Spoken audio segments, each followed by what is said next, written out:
Toshakhana 2 case में बानी PTI बुरशा बीबी खयानत के मुर्तकब करार। मजमूई तौर पर 17 बरस कैद की सजा सुना दी गई। 1 करोड़ 64 लाख रुपए जुर्माना भी आए। स्पेशल जज सेंट्रल ने अडयाला जेल में बानी पीटीआई और बुरशा बीबी की मौजूदगी में फैसला सुना दिया। दोनों को धोखेबाजी और बदउनवानी के इल्जामात में मुजरिम करार दे दिया। फैसले के मुताबिक बानी पीटीआई अवामी खिदमत गुजार थे, उन्हें रियासती जायदाद की तहवील सौंपी गई। रियासती तहाइफ अपने पास रखे। बानी पीटीआई ने वज़ीर-ए-आज़म के ओहदे का नाजायज़ इस्तेमाल किया। तहाइफ की कम कीमत लगवाई, ज़ाती माली फ़ायदा हासिल करके रियासती तहाइफ में खयानत की। सबूतों से साबित हुआ कि मुजरिमों ने वज़ीर-ए-आज़म के ओहदे का नाजायज़ फ़ायदा उठाया। दोनों को 10-10 साल कैद की सज़ा दी जाती है। करप्शन के एक और इल्ज़ाम में दोनों मुजरिमों को 7 साल कैद की सज़ा सुनाई जाती है। जुर्माने की अदम अदायगी पर मज़ीद 6 माह कैद की सज़ा होगी। बानी पीटीआई की ज़्यादा उम्र और बुशरा बीबी के खातून होने पर कम से कम सज़ा दी गई। मुजरिमों का हवालात में गुजरा वक्त भी सज़ा में शामिल होगा।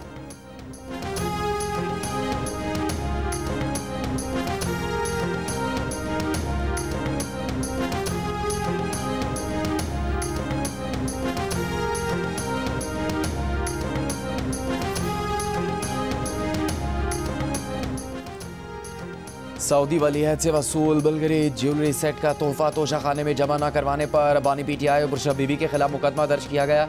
एफआई रिकॉर्ड के मुताबिक ज्वेलरी सेट की कुल मालियत 7.5 करोड़ रुपए से ज़्यादा थी। प्राइवेट फर्म से बुल्गारी सेट की कीमत 59 लाख रुपए लगवाई गई और कौमी खजाने में सिर्फ 29 लाख रुपए जमा करवाए गए। ज्वेलरी सेट में नेकलेस, ब्रेसलेट, अंगूठी और इयरिंग्स शामिल थे। तोशाखाना 2 केस में 12 दिसंबर 2024 को मुल्ज़मान पर फर्द जुर्म आयद की गई। केस में 24 गवाहों में से 20 के बयानात कलमबंद किए गए और जरा की गई।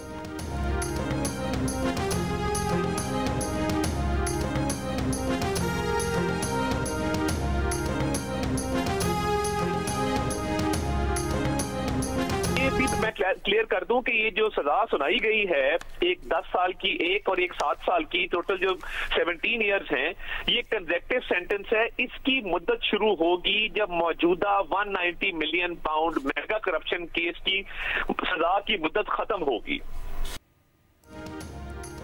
वफाकी वज़ीर इत्तलात अताउल्लाह तारड़ ने तोशाखाना 2 केस में बानी पीटीआई और बुरशा बीबी को मिलने वाली सजाओं को इंसाफ पर मबनी करार दिया। कहा, तोशाखाना 2 केस में 17 साल की सजा 190 मिलियन पाउंड की सजा की मुद्दत खत्म होने के बाद शुरू होगी।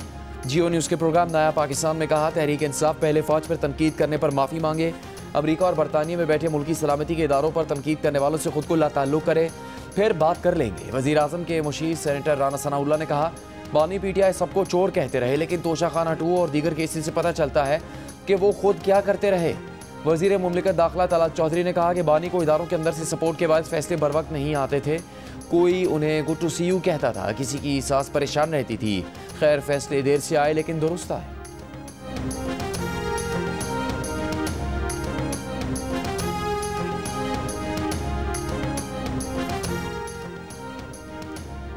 वज़ीर आला खैबर पख्तूनख्वा सुहेल आफरीदी का कहना है कि बानी पीटीआई और उनकी अहलिया को सज़ा इंसाफ पर मबनी फैसला नहीं। सियासी जमातों को किसी का अलाकार नहीं बनना चाहिए। साबिक़ वज़ीर-ए-आज़म की बहनों को घसीटना दुरुस्त अमल नहीं। अगर इदारे और जमहूरियत मजबूत ना हुई तो मसाइल पैदा होंगे। तहरीक इंसाफ के रहनुमा सलमान कमराजा ने कहा कि इस केस में कुछ नहीं, केस वादा माफ गवाहन की बुनियाद पर चलाए जा रहे हैं। इस केस में FBI ने भी वही कीमत लगाई जो दस्तावेज में शामिल है। इस्लामाबाद हाई कोर्ट का हुक्म है कि समात के दौरान खानदान का मौजूद होना ज़रूरी है। हमें जेल जाने से रोकना अदालती हुक्म की खिलाफ वर्जी है।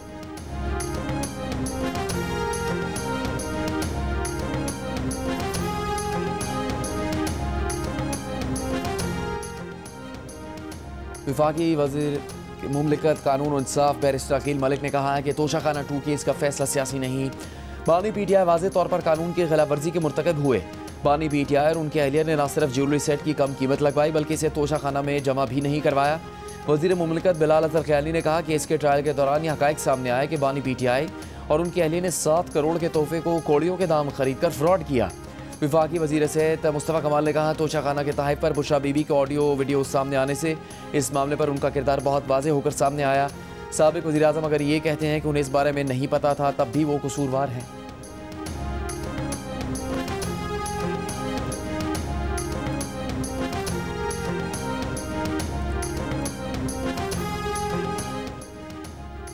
इस्लामाबाद में अपोजिशन की 2 रोज़ा कॉन्फ्रेंस। सरबरा तहरीक तहफ़्फ़ुज़ आइन महमूद अचकज़ई ने कहा कि जमहूरी डायलॉग के लिए तैयार हैं। आए एक दूसरे को माफ़ करें, हम माफ़ करते हैं। जुनैद अकबर ने कहा, नई शुरुआत करते हैं, मिलकर बैठें। हम अपनी इस्लाह करते हैं, आप अपनी इस्लाह करें। चेयरमैन पीटीआई बैरिस्टर गौहर ने कहा, जब ऐसे फैसले होंगे जैसा आज हुआ है तो आवाम में मायूसी फैलेगी। सलमान अकरम राजा ने कहा, तोशाखाना 2 के इस फैसले की तवक्को नहीं थी, इक़्तिदार की नहीं उसूलों की जंग लड़ना चाहते हैं। जावेद हाशमी ने कहा, वो टकराव की सियासत के हामी नहीं, मुकालमे की दावत देते हैं मगर बात आगे नहीं बढ़ती। लियाकत बलोच का कहना था कि पुरअमन सियासी जद्दोजहद के जरिए आगे बढ़ना होगा।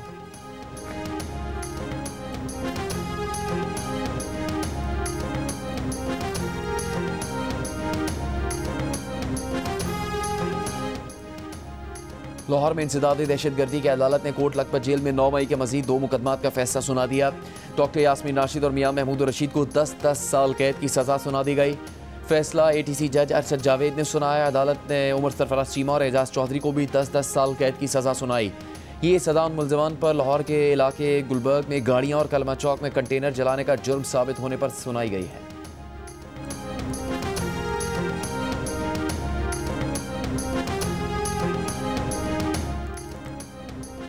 वज़ीर आज़म की इंसानी स्मगलिंग के खात्मे के लिए करप्ट अनासिर के खिलाफ सख्त कार्रवाई की हिदायत। मुतल्लिका इदारों की काविशों की तारीफ। इंसानी स्मगलिंग के खात्मे से मुताल्लिक इजलास में वज़ीर आज़म ने कहा, बैरून मुल्क सफ़र करने वाले मुसाफिरों की ऑफलोडिंग की शिकायत पर वज़ीर दाखिला ने खुद एयरपोर्ट्स पर जाकर सूरत हाल का जायज़ा लिया। इमिग्रेशन का निज़ाम बेहतर बनाने के हवाले से टेक्नोलॉजी का भरपूर इस्तेमाल वक्त की अहम ज़रूरत है। ब्रीफिंग में वज़ीर आज़म को बताया गया कि FIA ने इस साल इंसानी स्मगलिंग और बैरून मुल्क गैर कानूनी सफ़र के गैर कानूनी कारोबार में मुलविस 451 अफराद को गिरफ्तार किया। यूरोप का गैर कानूनी सफ़र करने वाले पाकिस्तानियों की तादाद में 47% कमी आई है।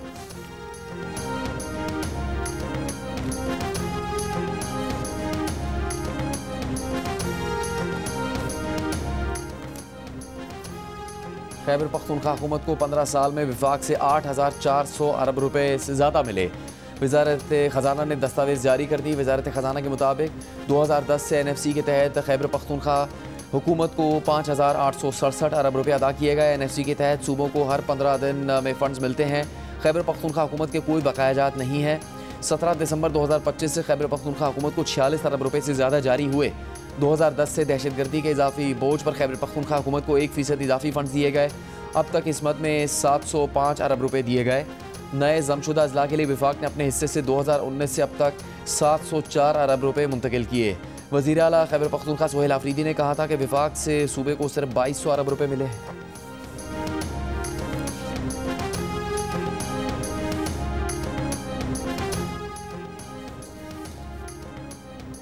कराची में ताजरों से भत्ता वसूली की phone calls Iran, Dubai, Nigeria और फिलिपाइन में रजिस्टर्ड मोबाइल फ़ोन से की गई। पुलिस की तफ्तीश में इंकशाफ। जियो न्यूज़ को मिली रिपोर्ट के मुताबिक कराची के प्रॉपर्टी डीलरों से भत्ता वसूली के 8 वाक़यात रिपोर्ट हुए। वसीउल्लाह लाखो ग्रुप ने भत्ते के लिए ईरानी नंबर से कॉल की। ऑनलाइन एप्लीकेशन से भत्ता वसूली करने वाले खिजर को गिरफ्तार कर लिया गया। दुबई नंबर से कॉल के केस में 5 मुलजिम गिरफ्तार, 1 मारा गया। IG सिंध गुलाम नबी मेमन ने जियो न्यूज़ को बताया कि पुलिस का खुसूसी तफ्तीशी यूनिट काम कर रहा है। ज़रूरत होगी तो दीगर इदारों से भी मदद लेंगे। आबाद के सरपरस्त मोहसिन शेखानी ने कहा कि सूबाई हुकूमत ने सिक्योरिटी की यकीन दहानी करवाई है। भत्ताखोरों के रेड वारंट पर काम शुरू हो गया। बिल्डरों के अलावा इलेक्ट्रॉनिक्स मार्केट और कपड़ा मार्केट से भी भत्ता लिया जा रहा है।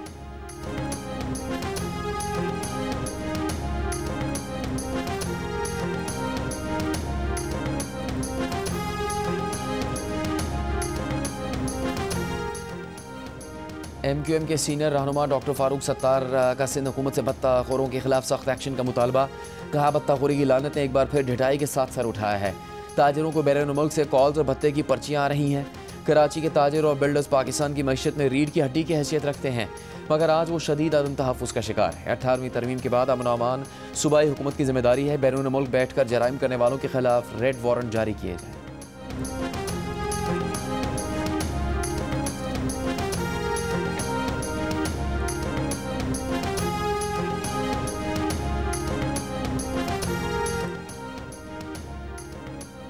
मेयर कराची मुर्तज़ा वहाब ने कहा कि मुनाफिकीन सड़कें ब्लॉक करके पता नहीं किसके मसाइल हल कर रहे हैं। कराची की सड़कें आवाम की मिल्कियत हैं, आपकी नहीं। न्यू कराची में तरक्याती मंसूबों की इफ्तिताही तकरीब से खिताब में मेयर कराची का कहना था, कराची के 9 टाउन पर काबिज लोग रोड कटिंग के नाम पर अरबों रुपए बटोर चुके, मसाइल हल नहीं किए। तर्जुमान सिंध हुकूमत सादिया जावेद का कहना है कि बरसों कराची में भत्ताखोरी और खौफ की अलामत समझी जाने वाली MQM किस मुँह से बात करती है। वज़ीर आला सिंध ने आबाद की शिकायत का नोटिस लिया, जल्द अमली नताइज सामने आएंगे।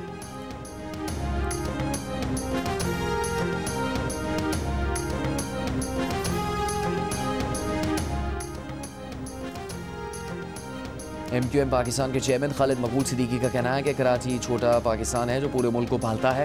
कराची चले तो पाकिस्तान चलता है। गुज़श्ता 17 साल में शहर से जो रवैया रखा गया वो अब शिकस्त खा चुका। एक्सपो सेंटर कराची में जारी कुतुब मेले में शिरकत के मौके पर वफाकी वज़ीर तालीम ने कहा कि पाकिस्तान हमारा है। आज भी किताबों के स्टॉल्स पर आवाम का रश इस बात का सबूत है कि कौम इल्म से जुड़ी हुई है।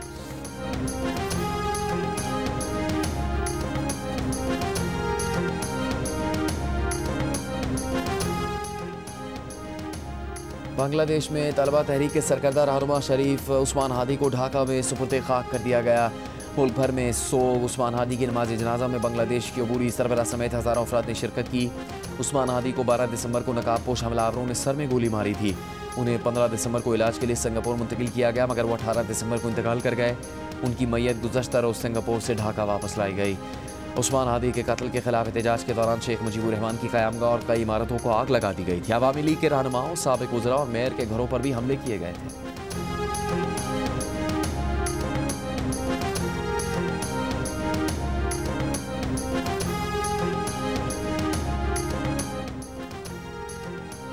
बांग्लादेश की नौजवान नस्ल भारत पर शक कर रही है।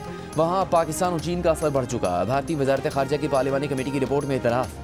भारतीय हुकूमत से कहा गया कि अपनी पॉलिसियाँ दुरुस्त न की तो भारत बांग्लादेश में गैर मुतालिक हो जाएगा। रिपोर्ट के मुताबिक अवामी लीग का असर खत्म हो चुका और बांग्लादेशी नौजवान बांग्लादेश के क़याम में भारत के किरदार को शक की निगाह से देखते हैं। ये सब हालात को एक नए मोड़ पर ले आए हैं और भारत को 1971 के बाद बांग्लादेश में सबसे बड़े स्ट्रेटेजिक बहरान का सामना है।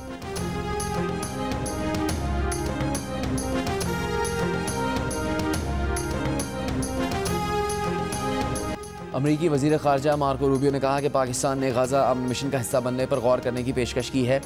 इस पर अमरीका पाकिस्तान का शुक्रगुजार है। अमरीकी वज़ारत ख़ारजा में प्रेस कॉन्फ्रेंस के दौरान एक सवाल पर कहा कि अगर पाकिस्तान इस पर आमादा होता है तो वो एक अहम किरदार अदा करेगा, लेकिन इससे पहले हमें मज़ीद वजाहतें उन्हें फराहम करनी होंगी। जिन ममालिक से भी हमने ज़मीनी मौजूदगी के बारे में बात की वो जानना चाहते हैं कि उनका मैंडेट और दायरा कार क्या होगा। दूसरी जानिब गज़ा जंगबंदी के अगले मरहले पर बातचीत के लिए कतर, मिस्र और तुर्की के आला ओहदेदार अमरीकी शहर मायामी पहुँच गए। अमरीकी नुमाइंदा ख़ुसूसी स्टीव विटकॉफ के साथ मुलाकात करेंगे।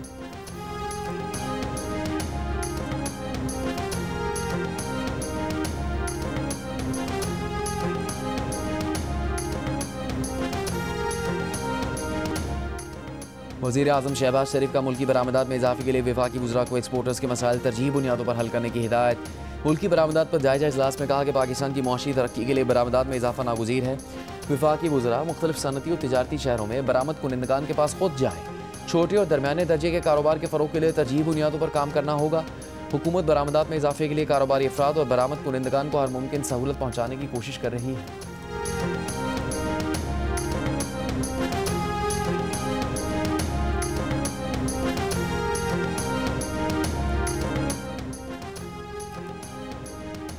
आलमी बैंक ने पाकिस्तान के लिए $70 करोड़ फाइनेंसिंग की मंजूरी दे दी। मंजूरी Pakistan public resources for inclusive development programme के तहत दी गई है।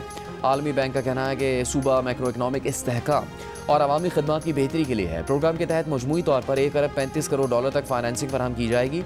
$600 मिलियन वफाक और $100 मिलियन सिंध के लिए मंजूर किए गए हैं। फंड्स की फराहमी इस्लाहाती अहदाफ के हसूल से मशरूत होगी। Programme IMF extended fund facility से हम आहंग है।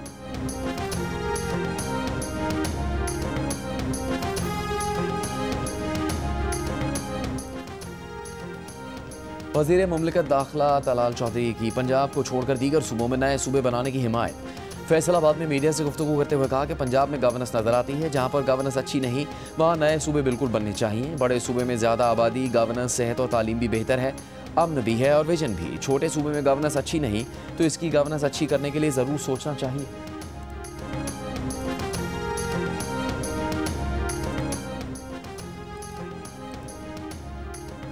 सिंध और पंजाब के कच्चे के सरहदी इलाकों में डाकुओं के खिलाफ पुलिस और रेंजर्स का ऑपरेशन जारी। मजीद 3 डाकू हलाक, मारे गए डाकू की तादाद 6 हो गई। 6 रोज़ में 9 मकवी बाजियाब। फायरिंग के तबादले में 1 मकवी जाँ बहक। डाकुओं से भारी मिकदार में असला भी बरामद। खैरपुर में दरियाए सिंध के किनारे पुलिस ने डाकू के 17 ठिकानों को आग लगा दी। 12 मतलूब मुल्जिमान गिरफ्तार कर लिए गए।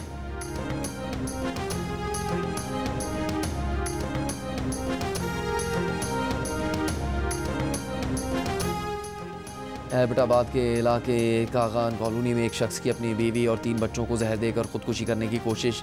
तीनों बच्चे जाँ बहक, मुलजिम और उसकी बीवी अस्पताल मुंतकिल। पुलिस ने वाक़े की तहकीकात शुरू कर दी।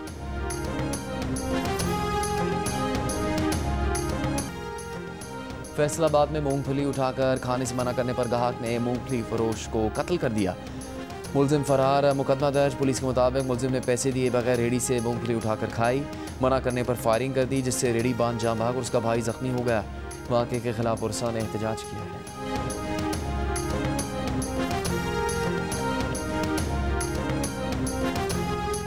पसनी के साहिल पर एक सब्ज कछुआ मुर्दा हालत में पाया गया। हुकाम के मुताबिक दिसंबर के महीने में दूसरा वाक़या है। साहिली इलाकों में प्लास्टिक के जाल का बेदरग इस्तेमाल आबी हयात की हलाकत की बड़ी वजह है।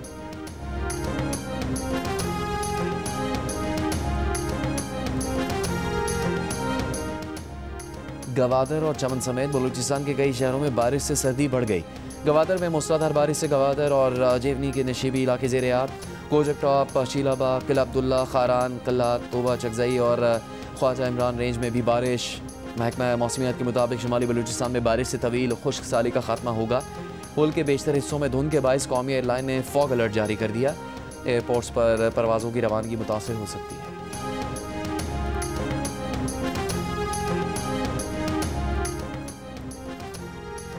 वज़ीर इत्तलात अता तारड़ से ताजिकिस्तान की वज़ीर सकाफ़त की मुलाकात। वज़ीर इत्तलात का ताजिकिस्तान के साथ डिजिटल मीडिया के शोबे में ताउन बढ़ाने के आज़म का यादा। कहा, डिजिटल मीडिया मौजूदा दौर में अवामी राबते, सकाफ़ती आहंगी और मस्बत बयानी के फ़रोग में कलीदी किरदार अदा कर रहा है। ताजिक वज़ीर सकाफ़त ने कहा, पाकिस्तान के साथ सकाफ़ती तबादले और डिजिटल मीडिया के शोबे में करीबी ताउन जारी रखेंगे।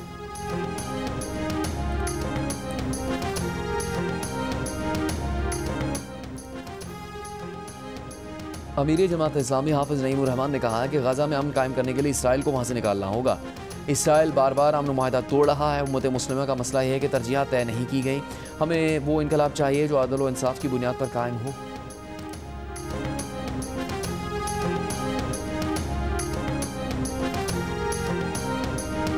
गवर्नर पंजाब सरदार सलीम हैदर का कहना है कि पीपल्स पार्टी अवामी जमात है, बल्दियाती इंतखाबात की तैयारियां कर रहे हैं। पीपल्स पार्टी मुल्क को मौजूदा मसाइल से निकाल सकती है। कुली कचहरी में गुफ्तगू में कहा, पीपल्स पार्टी के रहनुमाओं ने आवाम की खातिर अपने ओहदों और वोटों की कुर्बानी दी। आइंदा कुछ रोज़ में नामवर सियासी शख्सियात पीपल्स पार्टी में शामिल होने जा रही हैं।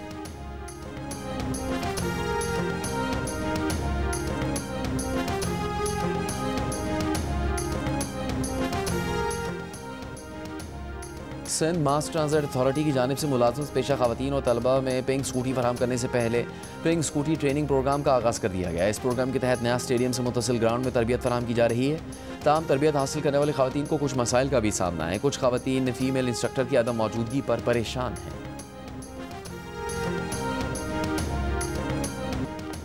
शाम में दाइश के ठिकानों पर अमरीका की बमबारी, दाइश के 5 कारिंदे हलाक। उर्दन की फ़जाइया ने भी हमलों में हिस्सा लिया। शामी हुकूमत का दाइश के खिलाफ फौजी ऑपरेशन जारी रखने का ऐलान। अमरीकी सदर ट्रंप ने कहा कि अमरीका पर हमले करने वालों को पहले से ज़्यादा सख्त जवाब मिलेगा। शाम में गुज़श्ता हफ्ते दाइश के हमले में 2 अमरीकी फ़ौजी और 1 शहरी हलाक हुआ।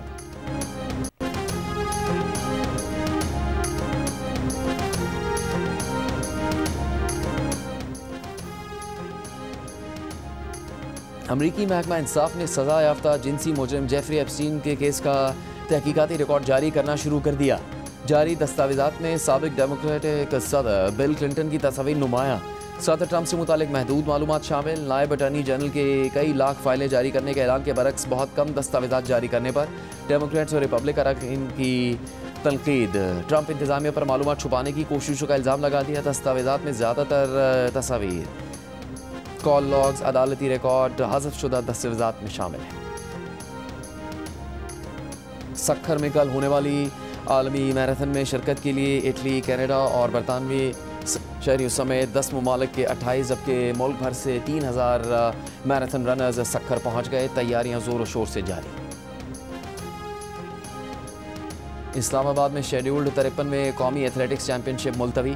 स्पोर्ट्स कॉम्प्लेक्स के ट्रैक की अदम दस्तियाबी की वजह से चैम्पियनशिप मुलतवी की गई। PSB और कॉन्ट्रैक्टर के दरमियान बाज़ मामलात की वजह से ट्रैक दस्तियाब नहीं हो सका। एथलेटिक्स फेडरेशन चैम्पियनशिप 29 से 31 दिसंबर तक जना स्पोर्ट्स कॉम्प्लेक्स में शेड्यूल थी। नई तारीखों का ऐलान बाद में किया जाएगा। 29वें chief of naval staff golf championship के तीसरे रोज़ मतलूब अहमद 6 अंडर पार खेल कर टॉप पोजीशन पर आ गए। गुज़श्ता रोज़ 10वें नंबर पर मौजूद अहमद बेग ने भी कम बैक किया और 5वीं पोजीशन हासिल करने में कामयाब हो गए। 2 रोज़ तक नंबर 1 पोजीशन पर रहने वाले मोहम्मद ज़ुबैर तीसरे नंबर पर चले गए। चैंपियनशिप की इख्तितामी तकरीब कल कराची गोल्फ क्लब में होगी।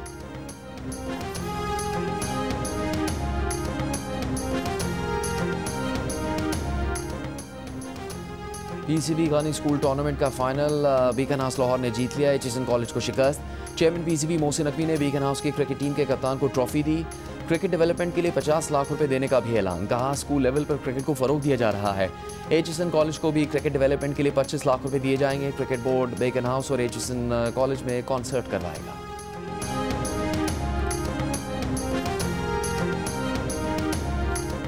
एक्सपो सेंटर कराची में कुतुब मेले का तीसरा रोज़ मुख्तलिफ रंगों से सजे हॉल्स में किताबों के शौकीन अफराद का समंदर उमड़ वीकेंड पर शहरियों का रश। फिक्शन, रोमानी, जुर्म और suspense, science, business, architecture, design, अदबी, इस्लामी और बच्चों की कहानियाँ, जबकि निसाब की किताबों समेत मुख्तलिफ मौज़ूआत पर किताबों के 325 से ज़्यादा स्टॉल्स कायम हैं। वर्ल्ड बुक फेयर 22 दिसंबर तक रोज़ाना सुबह 10 से रात 9 बजे तक जारी रहेगा। पाकिस्तान की मारूफ सिंगर शाजिया मंजूर पाकिस्तान आइडल से बहुत मुतासिर। जब उन्होंने अपना गाया हुआ गीत चन मेरे मखना पाकिस्तान आइडल में सुना तो खुद झूमने पर मजबूर हो गईं और शानदार अल्फाज में इस गाने की तारीफ़ की। उन्होंने इस गाने पर परफॉर्मेंस की भी दाद दी।